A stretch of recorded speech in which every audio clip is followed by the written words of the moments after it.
अस्सलाम वालेकुम। इदन सिरातल मुस्तक़ीम। असांजे दौर में रहूं था पिया, जंहिं वक़्त में असां ज़िंदा आहियूं या हीउ जेको मौजूदा दौरु हले थो पियो, इहो ग्लोबल विलेज आहे।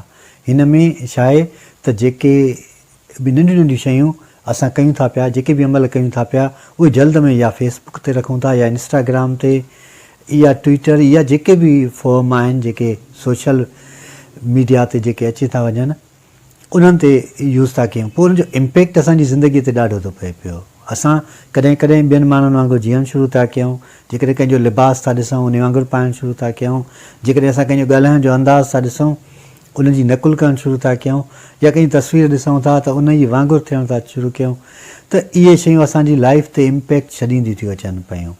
हिकु जेको सही नमूने सां माण्हू जेकॾहिं चाहे पंहिंजो रस्तो पैदा करणु घुरिजे, उनखे पंहिंजी तकलीफ़ करणु घुरिजे, उनखे पंहिंजे तरीक़े सां हलणु घुरिजे। छो जो जॾहिं हू पंहिंजे तरीक़े सां ई हलंदो आहे त हुन जी सुञाणप थींदी आहे। ईअं ई हिकिड़ो दोस्त वेठो थियो, चए पियो त मां फलाणे वांगुरु शाइरी करे सघां थो, मां लिखी सघां थो, ऐं हुन उन वांगुरु बिल्कुलु शाइरी लिखी बि।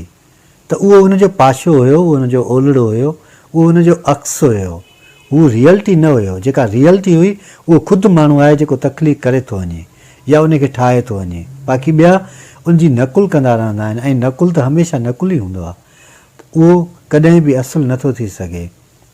तव्हां छा बि कयो, केतिरी बि समझदारीअ जी ॻाल्हि कयो या केतिरी बि तव्हां कंहिंजी पैरवी कयो, पर पोइ बि तव्हां उनजी नकुल ई कंदव। असुलु शइ में जटरा हूंदी आहे, ऐं वक़्त जे हिसाब सां उहा असुलु शइ तरक़ी कंदी रहंदी आहे, ऐं उहा छाप पंहिंजी तारीख़ ते छॾींदी रहंदी आहे। पाण में नवाण आणण जे लाइ छा करणु घुरिजे, हिकिड़ो नंढिड़ो सुवालु हमेशह माण्हू जे ज़हन में अचे थो पियो।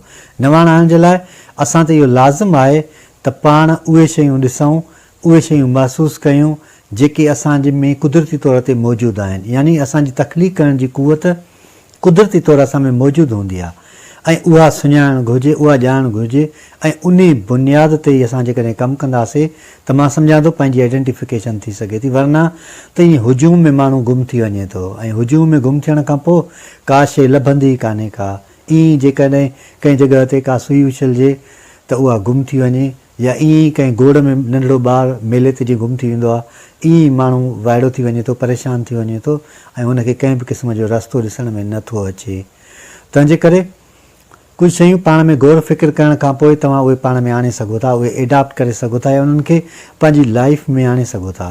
उन लाइ लाज़मी तौर ते इहो आहे त तव्हां में इनरली या अंदरूनी तौर ते इहा ख़्वाहिश हुजणु लाज़मी आहे त तव्हां पाण खे तब्दील करणु चाहियो था। जेकॾहिं तव्हां में उहो जज़्बो ई न आहे, उहो शौक़ु ई न आहे, उहो जुनून ई न आहे, उहा शइ ई कान्हे का, उन खां पोइ तव्हां कीअं था करे सघो उहा शइ। तंहिंजे करे जेका बि शइ रखो पंहिंजे लाइ, जेका बि शइ पसंदि कयो पंहिंजे लाइ, उन में प्रैक्टिकली इन थी वञे। वरना त लफ़्ज़नि सां ॻाल्हि करण वारा त हज़ार ई आहिनि, पर अमल करण वारा तमामु घटि आहिनि। अमल असुल में ई कामयाबीअ जो पहिरियों ॾाको आहे, ऐं अमल सां ई इंसान जी ख़बर पवंदी आहे त हू कहिड़े क़िस्म जो माण्हू आहे, ऐं अमल ई इंसान जो किरदारु ठाहींदो आहे।